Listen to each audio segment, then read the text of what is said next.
Good evening. I'm Stacey Amos for News Channel 8, and these are the top stories we have for you tonight. Teachers protest again on St. Croix. Fire damages sections of WAPA's St. Thomas office, and a conversation with a true king of the pen. Those stories and more are up next for you on News Channel 8.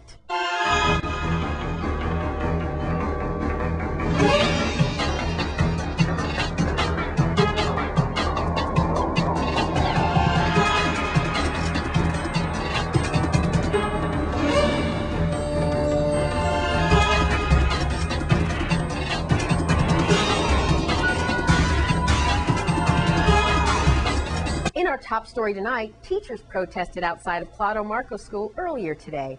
News Channel 8's Wes Small has the story. Thank you very much, Stacy. All right, it is just after 3 o'clock, and we are at Claudio Marco School in Frederiksted. And as you can see, the theme and the chant for these educators and their families and the students, what do you make? I make a difference in lives today. We have students out here.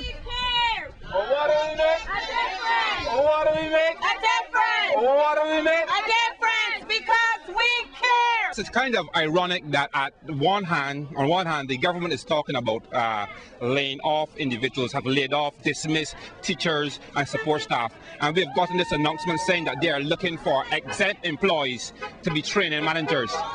If you don't have money, then you shouldn't be able to employ exempt employees. And this is a tactic for the government to get rid of individuals and to hire cronies of the government. And non-unionized. Non-unionized. These are exempt individuals. $44,000 to $48,000 professional work involving special ed. Yes, and this is we want to know how come you don't have money and you can still hire these individuals who are exempt, which means that this salary can change any time of the game.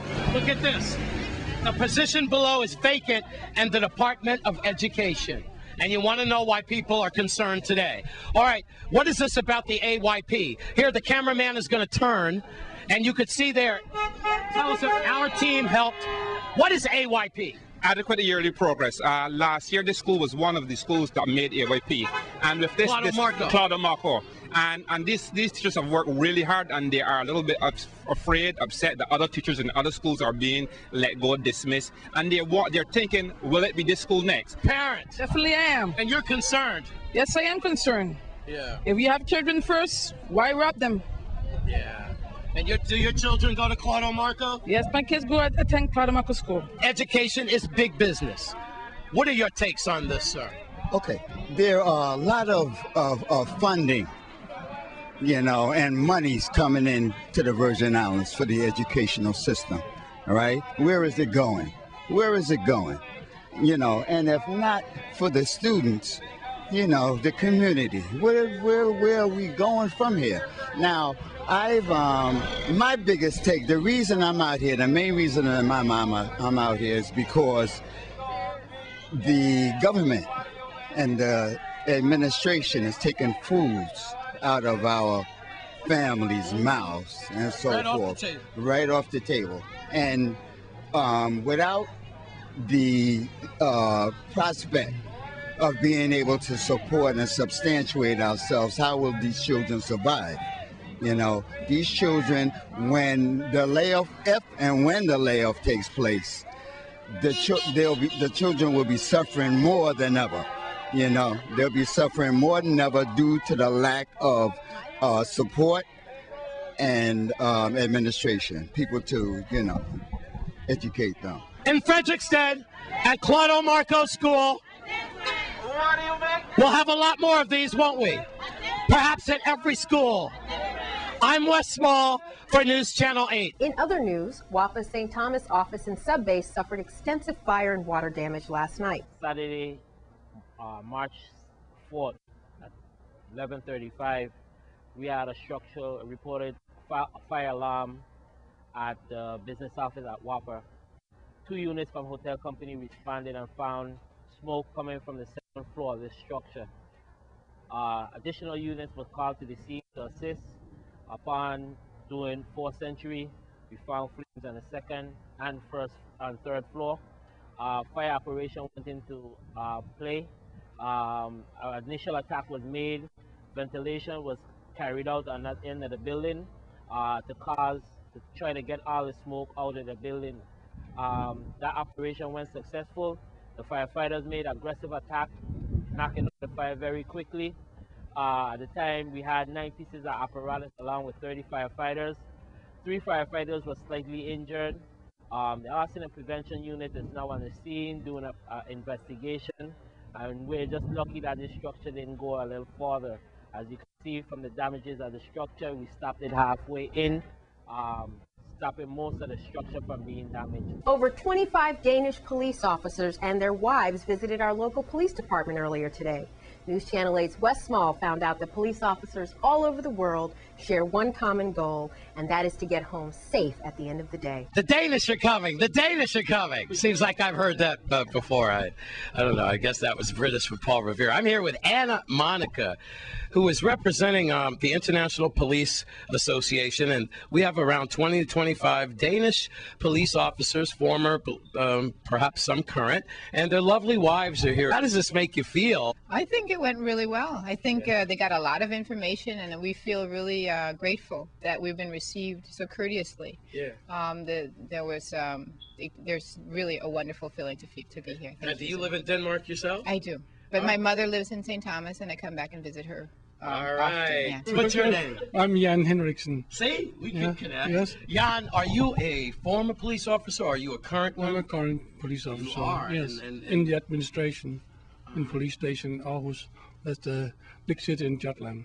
Yeah. Now, how is the police department here compared to you in Denmark, and how many years have you been serving?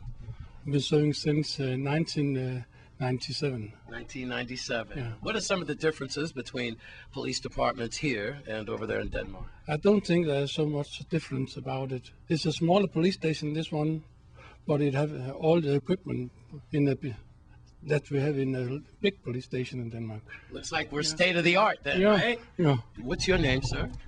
My name is Henrik Frederiksen. Yes, sir, Mr. Erickson. Now, are you a former police officer, or are you a current one? No, I'm still in the police. Yes, sir. Patrol in the street. Yes, sir. Is it pretty rough over there with crime, or? No, I don't think so. No. I got used to it. Yeah. Through nearly 5 years. 35 years? Yeah, nearly. You ever had to fire your weapon? No, never. What have you learned out of this whole experience mostly? Well, I'm very much impressed by the forensics, the keeping of the all right, Alan. things in this place. They are very, very professional. Yeah, well, I think we could learn something. Oh, good. Well, we exchange that then. We can learn from you, you learn from us. And International Police Association, it's our Danish brothers and sisters. They all wear the badges over their hearts. I'm Wes Small for News Channel 8. If you see them or any of our Danish visitors, please give them a warm welcome. And puppies are coming down with parvo disease. News Channel 8's Wes Small is at the St. Croix Animal Shelter. Thanks a lot, Stacy. I dedicate this story to Ava and Stewie. Those are two of Stacy's pets there. This is for you guys. We're talking about parvo. I believe that's what it is. And I'm here with director Liz Goggins. And I'm going to introduce her crew. And these puppies, our territory is going through a bit of a problem of disease with parvo. And I understand this is not new, Liz. It affects some puppies, and I do believe that some shots need to be involved. All right, Liz, thank you. What's this little guy's name? This is Polly, and she is available for adoption. Hey, and Ricardo, and hey, yes.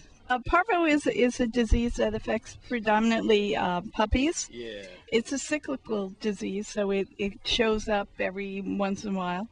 And we've had reports from some of the veterinarians that they're seeing it. People are bringing their puppies in, and they're seeing them with parvo. Your name, sir, again? It's Marsdenberg. Marsdenberg. All right, what do you have to say about this here? You work up here and so forth. Who do you have there? Well, this is Ricardo, and generally it's a virus that spreads through feces, and vaccinating animals is very important. Getting your animal vaccinated will stop the spread of the virus. Good. So it looks like I pinpointed that we need shots then. Mm-hmm. So you come up to the St. Croix Animal Shelter and they'll help you out on that. And what's your name, pretty lady? Lyra Lee. Lyra Lee. And who do you have? I have Murphy here. Murphy. What do you have to say about Parvo here? I'm just a volunteer here that's working here. And you love what you do, don't you? Yes, I do. I love the puppies. Yeah. They're awesome. How can people contact you to find out more about this Parvo thing? If somebody has their puppies, we don't do the vaccines here, but they can go to any veterinarian on the island. They can call here, and we have the numbers for everybody. Good. Our number is 778-1650. And they need an initial shot, but then there are also boosters. So even if you have an adult dog, those dogs need booster shots. Very good, okay? Parvo can be beaten.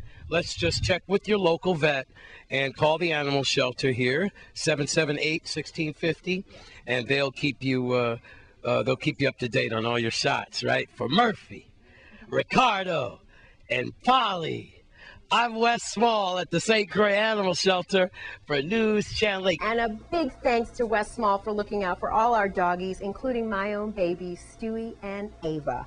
And we'll have your news from around the region when we come back.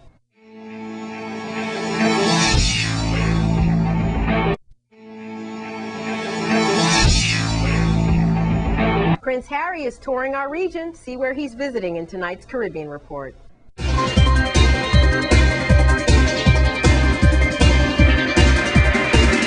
In news from Jamaica, Prince Harry is in Jamaica for a 3-day visit on behalf of his grandmother, the Queen, in celebration of her 60th anniversary jubilee. During his visit, the Prince is expected to visit the University of the West Indies, the Good Hope Great House, and attend an event at the Sandals Royal Caribbean Hotel.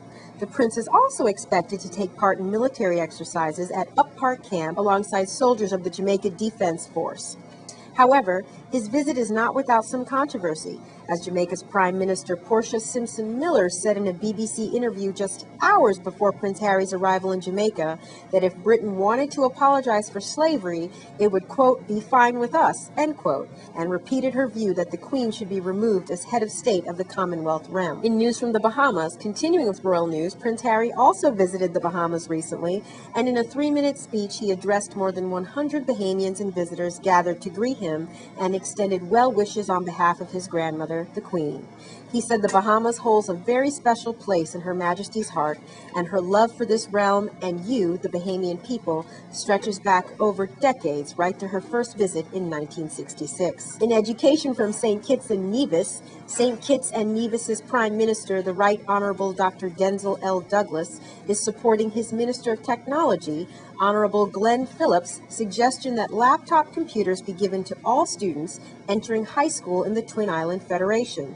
Accepting 2,900 laptop computers from the resident ambassador of the Republic of China in Taiwan, His Excellency Miguel Sao, on what is phase 3 of the one-to-one laptop computer program, Prince Minister Douglas noted that the dream of providing a laptop computer to each high school student became a reality with the financial assistance of the friendly Asian nation. In health from Barbados, Barbadian girls from 11 years old will soon start getting protection from the virus that leads to cervical cancer.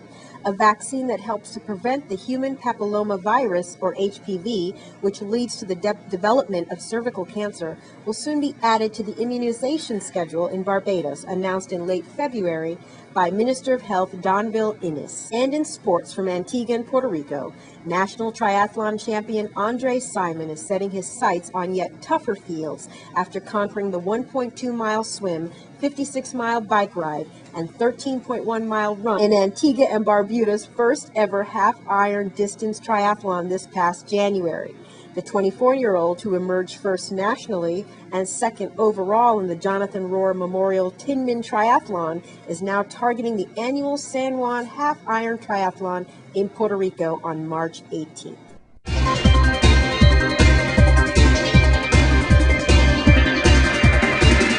Some local students impress our own Wes the Best at the Good Hope Science Fair earlier today. Thanks a lot, Stacy. Well, we're just getting started here at Good Hope School in the gymnasium. As you can see behind me, the students are getting their instructions, their last-minute instructions, all about their projects and so forth. As usual, it's always just a phenomenal occasion to come to the Good Hope School and to see these projects and what the students are working on. We can't get to all of them, but we will try to get around to most of them. Mutation. Oh, how you can affect HIV progression? Is that what that Yes, that is? yes. Wow. Okay, well, before we get into that, and it seems complicated, what is your plans for your career? Well, I go away to a summer program every year, and I want to pursue something in like the science fields, more specifically medicine and such. And I produced this project over the summer. Picked one mountainous. This is like PhD stuff, huh? Teacher Coles. Before we even get started with Celicia, wow. She's in 10th grade, and she did this as a part of a summer course in Pennsylvania, and she's studying HIV. In a nutshell, talk to me like I'm a sixth grader that I am. Okay. What does this mean? The immune system breakdown, I suppose. Okay, so basically, HIV is a disease, right?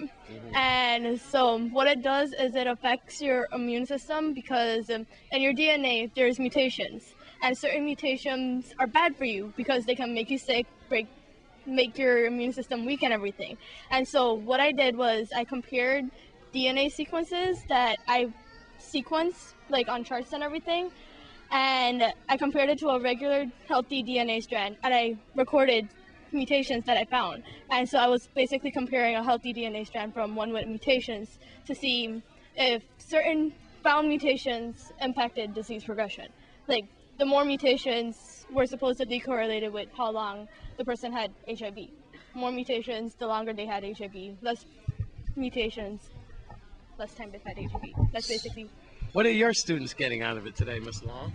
Well, the science teacher prepared a paper for them, and they're to select 2 exhibits that they find interesting or that they learned a lot of information on. Yeah. And they're going to answer some questions about that, and also give their ideas about how they think the students could expand upon their projects that they've already done. Old Navy, they say you got a lot to say. Now, what grade are you in Country Day?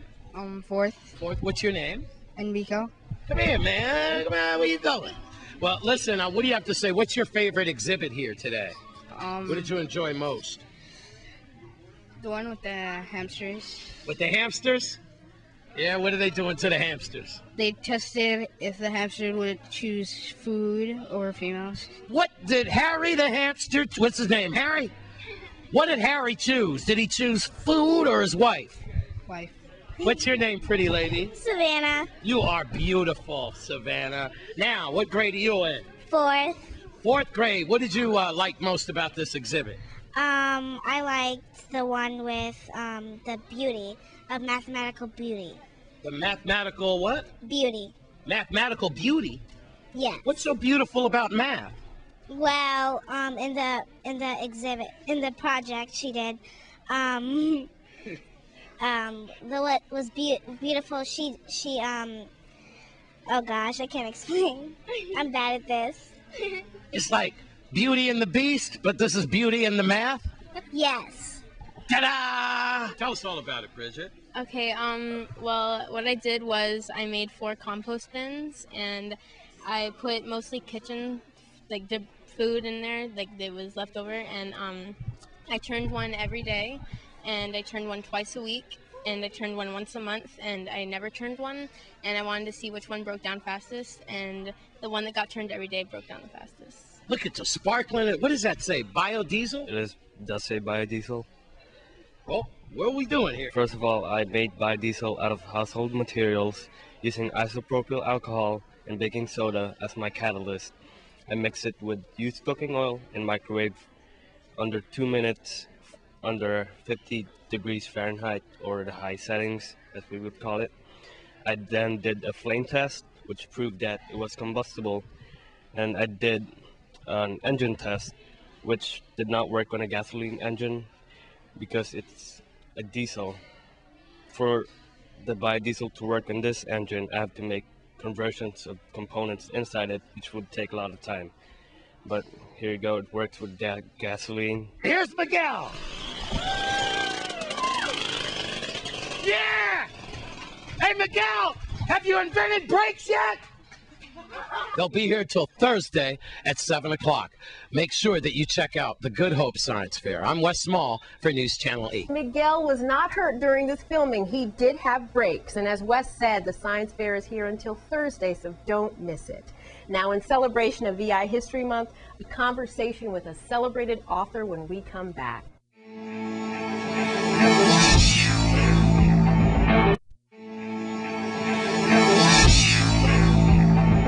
I personally spoke to a true king of the pen, Mr. Richard A. Schrader Sr., earlier today about his work as an author and a poet. We're here with acclaimed poet, literary author, and absolute wonderful Virgin Islander, Mr. Richard A. Schrader, who has surrounded us with some wonderful pieces of his work. And as part of Virgin Islands History Month, he has showcased so many of our renowned Virgin Islanders, and we wanted to talk to him more about who he is, what he's done, and why we should all be proud to be Virgin Islanders with the history we have here.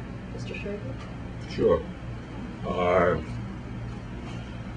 I was born here in St. Croix many moons ago. I'm a retired prison warden, retired soldier. I started writing roughly around 1982. I was a prison warden at Golden Grove Correctional Facility, and would go in the evening at the UVI, at the then College of the Virgin Islands, and do some work there.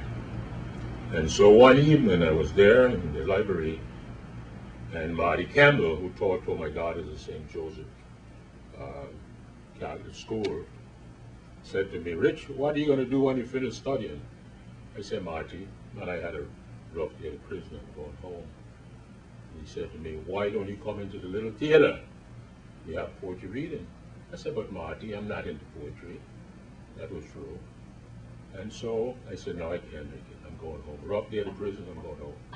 Walked down the stairway, thought about it. Said, "Let me check these guys out." Went down, sat in the little theater. The rest is history. Tell me about some of the ones that you've written about that you found. I'm sure they're all fun. I won't read the entire poem for you. But the first poem is entitled Star. And the stars, and the ending to that poem goes this way. Although no mission the stars tell, God knows his purpose quite well. And the second poem entitled St. Croix by Night, and the final lines goes this way. In the light of day, we are often told, what a beautiful island we own, but it took the grace of night to make me realize the paradise we call our home. Mr. Schrader, you are a treasure for the Virgin Islands and all of us, and it is a pleasure to be with you here. And as we celebrate VI History Month, we can't forget you, the work you provide us, and also the people you've highlighted in your books and poetry. Thank you.